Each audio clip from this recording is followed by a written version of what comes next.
Hi കൂട്ടുകാരെ, പുതിയൊരു വീഡിയോയിലേക്ക് എല്ലാവർക്കും സ്വാഗതം.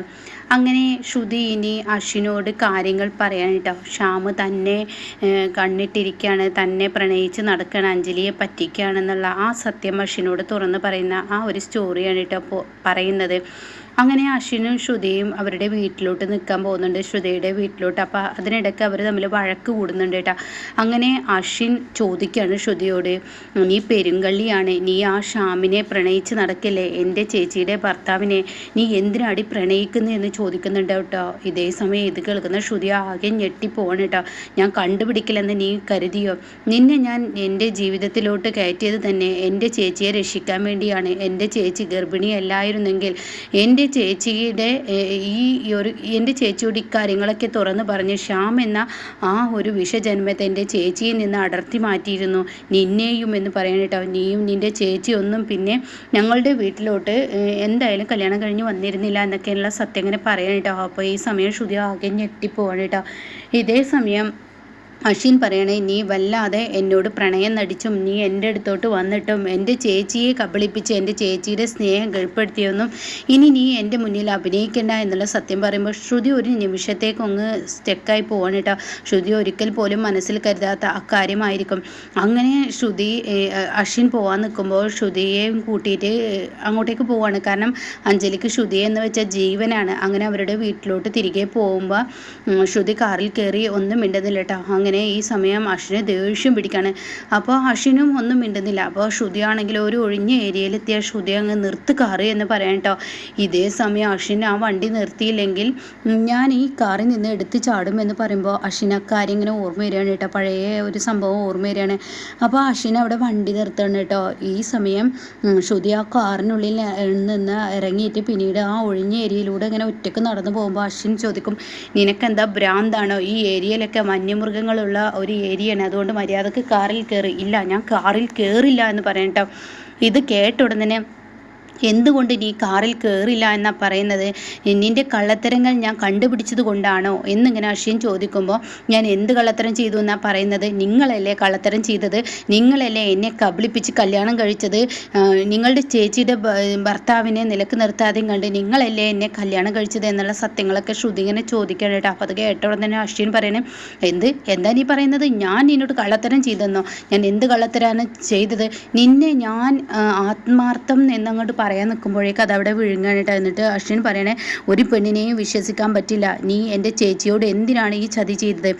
എൻ്റെ ചേച്ചിയുടെ ഭർത്താവിനെ ശ്യാമിനെ തന്നെ എന്തിനാണ് നീ നോട്ടമിട്ടത്? നീ പറയുന്നത് ഞാൻ കേട്ടതാണല്ലോ എന്നിങ്ങനെ പറയാൻ കേട്ടോ. അപ്പോൾ ഇതേ സമയം ശ്രുതി ചോദിക്കും, എന്താ ഞാൻ പറയുന്നത് കേട്ടത്? എന്ത് നിങ്ങൾ കേട്ടോ? എന്നാൽ നിങ്ങളൊരു കഥ അറിഞ്ഞു. അശ്വിൻ ഈ ശ്യാം എന്ന ആളെ ആരാണെന്ന് പോലും ഞങ്ങൾക്കറിയില്ലായിരുന്നു. നിങ്ങളുടെ വീട്ടിൽ ഞാൻ കയറിപ്പറ്റിയത് മുതൽ നിങ്ങളുടെ ചേച്ചിയുടെ ഭർത്താവിനെ ഒരുപാട് കാലങ്ങൾക്ക് ശേഷമാണ്, ഒരുപാട് ദിവസങ്ങൾക്ക് ശേഷമാണ് നിങ്ങളുടെ ചേച്ചിയുടെ ഭർത്താവിനെ ഞാൻ കണ്ടത്. പക്ഷേ അയാളെ അതിനു മുന്നേ ഞാൻ കണ്ടത് എൻ്റെ വീട്ടിലെ പെയിൻ ഗസ്റ്റ് ആയിട്ടാണ് എന്ന് പറഞ്ഞിട്ടോ. ഇത് കേൾക്കുന്ന ശ്യാമ ആകെ ഞെട്ടിപ്പോവാണ് കേട്ടോ. അശ്വിൻ ആകെ ഞെട്ടിപ്പോവാണ് കേട്ടോ. എന്താ നീ പറഞ്ഞത്? അതെ, ഈ ശ്യാം എന്ന് പറയുന്ന മനുഷ്യൻ എൻ്റെ വീട്ടിലെ പെയിൻ ഗസ്റ്റായി കയറിക്കൂടുകയും ഞങ്ങളുടെ എല്ലാവരുടെയും മനസ്സിൽ ഒരിടം നേടുകയും പിന്നീട് എൻ്റെ അച്ഛനെ അയാൾ തളർത്തുകയും ചെയ്തു എന്നുള്ള സത്യങ്ങളൊക്കെ ഇങ്ങനെ വെളിപ്പെടുത്തുകയാണ് കേട്ടോ.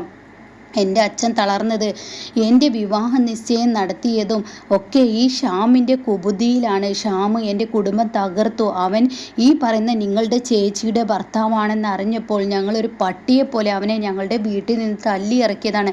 അവനാണ് നിർബന്ധപ്രകാരം എൻ്റെ വിരലിൽ മോതിരം അണിയിച്ചത്. ഒരിക്കലും ഞാൻ അവനെ ഇഷ്ടപ്പെട്ടിട്ടില്ല, ഒരിക്കലും എനിക്ക് അവനെ ഇഷ്ടവുമല്ല എന്നൊക്കെ ഇങ്ങനെ പറയാൻ കേട്ടോ. അപ്പോൾ ഈ സമയം അശ്വിൻ ചോദിക്കും, പിന്നെ ഞാൻ കണ്ടതെന്താ എന്ന് ചോദിക്കാൻ കേട്ടോ. അത് കേൾക്കുന്നത് ശ്രുതി പറയണേ, നിങ്ങൾ എന്ത് കണ്ടു എന്നാ പറയുന്നത്? ആ വൃത്തികെട്ടവനെ എനിക്ക് കാണുന്നതേ ദേഷ്യമാണ്. അവനെന്ന രാക്ഷസൻ എൻ്റെ വീട്ടിൽ വന്ന് എൻ്റെ അച്ഛനെയും എൻ്റെ കുടുംബത്തെയും എത്രമാത്രം പീഡിപ്പിച്ചു എന്നറിയോ?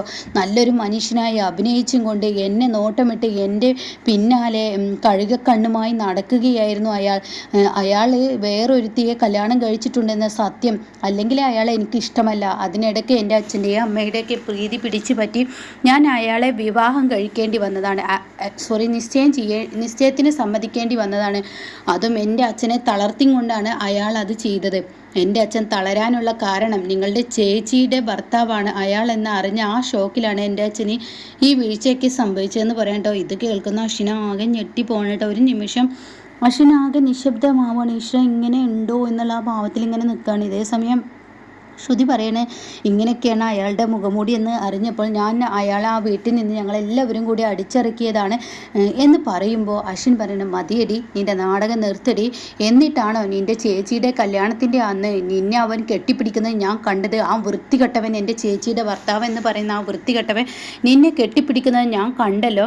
നീ അയാളോട് പറഞ്ഞല്ലോ നിങ്ങളുടെ ചേച്ചിയെ ഒഴിവാക്കി വന്നാൽ ഞാൻ നിങ്ങളെ വിവാഹം ചെയ്യാമെന്ന് നീ പറഞ്ഞില്ലേ, ഉണ്ടോ ഇല്ലേ എന്നുള്ളത് ചോദിച്ചതിന് മറുപടി പറയാമെന്ന് പറയട്ടോ. ഇതേ സമയം ശ്രുതിക്ക് എന്താ പറയേണ്ടതെന്ന് അറിയാതെ ആകെ നിശബ്ദമായി പോവാണ്. ശ്രുതിക്ക് പറയാൻ വാക്കുകളില്ല. അത് താൻ പറഞ്ഞത് തന്നെയാണ് എന്നുള്ള ആ ഭാവത്തിൽ ശ്രുതി നിന്ന് പോവാണ്. ഇതേ സമയം നീ എന്താ ആലോചിക്കുന്നത്? ഇനിയും കള്ളങ്ങൾ പറയാൻ വേണ്ടി കുറച്ച് നേരം ആലോചിക്കണം. എന്നാൽ വേണ്ട, എൻ്റെ ചെവി കൊണ്ട് ഞാൻ കേട്ടതാണ്. അപ്പോൾ അത് കേട്ട ഉടനെ തന്നെ ശ്രുതി പറയണം നിങ്ങൾ അത് കേട്ടു എന്നുള്ളത് സത്യം തന്നെയാണല്ലോ. എന്നാൽ ഞാനത് പറഞ്ഞതും സത്യം തന്നെയാണ്. പക്ഷേ ഞാനത് പറഞ്ഞത് എന്തിനാണെന്നറിയോ? നിങ്ങളുടെ ചേച്ചിയെ അയാൾക്ക് ഒരിക്കലും ഒഴിവാക്കാൻ കഴിയില്ല. അതുകൊണ്ട് തന്നെ അത് അറിയാവുന്നത് കൊണ്ടാണ് ഞാൻ അയാളോട് അങ്ങനെ ഒരു വാക്ക് പറഞ്ഞത്. കള്ളം പറയുന്നോ? കള്ളമല്ല, യാഥാർത്ഥ്യം. നിങ്ങളുടെ ചേച്ചിയെ നിങ്ങൾ സ്നേഹിക്കുന്നത് പോലെ തന്നെ ഞാനും ആത്മാർത്ഥമായി സ്നേഹിക്കുന്നുണ്ട്. നിങ്ങളുടെ ചേച്ചി എന്ന് വെച്ചാൽ എനിക്ക് ജീവൻ്റെ ജീവനാണ്. അതുകൊണ്ട് തന്നെ അവരെ എനിക്ക് തള്ളിക്കളയാൻ ഒരിക്കലും കഴിയില്ല. അതുകൊണ്ടാണ് ഞാൻ അവരെ സ്നേഹിക്കുന്നത്. നിങ്ങൾ വിചാരിക്കുന്നുണ്ടാവും ഞാൻ നിങ്ങളുടെ ചേച്ചിയുടെ ജീവിതം തകർക്കാൻ വന്നതാണെന്ന്. പക്ഷേ അയാളെ പോലെ വൃത്തികെട്ടവനെ നിങ്ങളുടെ ചേച്ചിയുടെ ഭർത്താവായി നിർത്തുന്നത് തന്നെ അപകടമാണ്. അവനെ നിങ്ങളുടെ ചേച്ചിയുടെ ജീവിതത്തിൽ നിന്ന് ഒഴിവാക്കുകയായിരിക്കും നിങ്ങൾക്ക് നല്ലത് എന്നൊക്കെ ഇങ്ങനെ പറയുമ്പോൾ ശ്രുതി ചോദിക്കുകയാണ്. ശ്രുതി പറഞ്ഞുകൊണ്ട് തന്നെ അശ്വിൻ ചോദിക്കുക അപ്പം എനിക്ക് മനസ്സിലായി, നിന്നിട്ട് വേണമല്ലേ നിനക്ക് അവനെ വിവാഹം ചെയ്യാൻ എന്നുള്ള ആ വാക്കുകളാണ് കേട്ടോ. അങ്ങനെ ഈ സമയം ഇതൊക്കെ കേൾക്കുമ്പോൾ ശ്രുതിക്ക് പിന്നെ മറുപടി പറയാനില്ല. എന്ത് പറഞ്ഞിട്ടും താൻ തൻ്റെ മനസ്സിലുള്ള സത്യങ്ങളെല്ലാം വിളിച്ചു പറഞ്ഞിട്ടും അശ്വിൻ കൂട്ടാക്കുന്നില്ലല്ലോ. അത് കാണുമ്പോൾ ശ്രുതി ഒന്ന് തകർന്നു പോകട്ടോ. പിന്നീട് ശ്രുതി നിശബ്ദമായി നിൽക്കണേ. ഇനി ഈ എപ്പിസോഡ് കഴിഞ്ഞാലാണ് അശ്വിൻ ഇനി യഥാർത്ഥ ശ്യാമിനെ കാണാനിരിക്കുന്നത് കേട്ടോ. അപ്പോൾ എന്തായാലും ഇനി നല്ല കിടുക്കൻ സീനാണ്. ശ്രുതി ഒരു ആത്മഹത്യയിലോട്ട് പോകും. അപ്പോൾ അശ്വിൻ വന്ന് രക്ഷിക്കും. അതുപോലെ തന്നെ ശ്രുതിയോട് യാത്ര പറയാതെ അശ്വിൻ പോകുമ്പോഴുണ്ടാവുന്ന ആ ഒരു സീനൊക്കെ ഉണ്ട് കേട്ടോ. ശ്യാമ് അശ്വിനെ തട്ടിക്കൊണ്ടു പോകുന്ന ആ കിടുക്കൻ സീനൊക്കെ ഇനി വരാനിരിക്കുന്നുണ്ട് കേട്ടോ.